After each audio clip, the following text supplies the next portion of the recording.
Tôi không biết thế nào nhưng mà ngày trước nếu mà nói cái chất lượng là bảo là đồng ấy thì làm sao mà nó đừng có hoen ố, đừng có bị rỉ.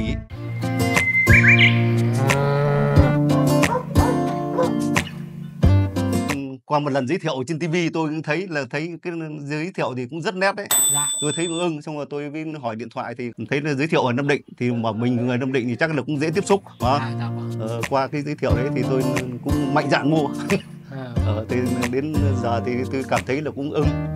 Tôi thấy là nếu mỗi người một cái cảm nhận với cả mỗi người một cái ý thích thôi, nhưng tôi thấy là cái này là tôi chưa dùng bao giờ nhưng bây giờ dùng lần đầu tiên thì tôi cảm thấy ưng. Mà các anh quảng cáo như thế là cũng trung thực về đưa lên mạng của kênh chính thống cả thì tôi nghĩ là cũng có đủ niềm tin thôi.